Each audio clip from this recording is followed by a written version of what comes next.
66% of the United States residents' public water is fluoridated. It is known to have tremendous effects on bone cancer, joint problems, bone weakness, lowered estrogen and testosterone levels, and dental fluorosis, which is yellowing of the teeth and pitting in the enamel. Wouldn't it make more sense to enhance public water with vitamins which are meant to be ingested to promote overall health, rather than putting such a toxic chemical in our water with a bogus explanation that it will improve our dental health? We now know that fluoride causes more dental problems than it solves. Something doesn't seem right about this.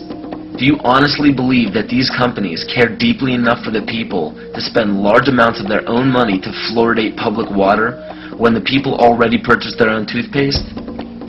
But there's a difference between toothpaste and drinking water. We don't ingest toothpaste. If you go to any hardware store and look at any rat poison product, you will only find one ingredient: sodium fluoride. It is the most toxic ionic molecule outside of potassium dichromate. Now Dannon, along with other companies, have begun fluoridating bottled water. It is becoming increasingly difficult to get away from. And the fact that fluoride is also used in many prescription antidepressants shows that it eliminates aggression and motivation in people. Fluoride, to my knowledge as a physician, has absolutely no biological benefit whatsoever. But one of the significant things is that the Russians carried out all sorts of experiments on the people living in the Gulag. One of them, of course, was to fluoridate the water. Why?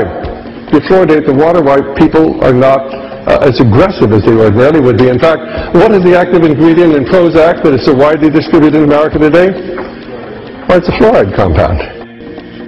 It's quite astonishing, Paul, the degree to which environmentalists have not been educated about fluoride.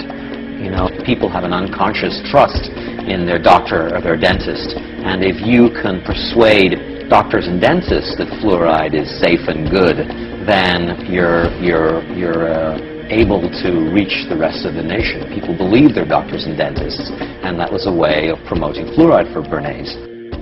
Fluoride was killing their cattle, destroying their crops. Fluoride given to rats had produced bone cancer and liver cancer, and that those results had been doctored to make it look as though fluoride hadn't caused as much cancer. The pattern that we saw, it typically is what we see with other neurotoxic agents that are well known to cause a hypoactivity or a memory problem or an IQ problem. When I first presented the results of these studies, one of the individuals sitting and listening to the results, he says, "Do you have any idea what you're saying?" And he says, "You're telling us that we're reducing the IQ of children." And basically I said, yes.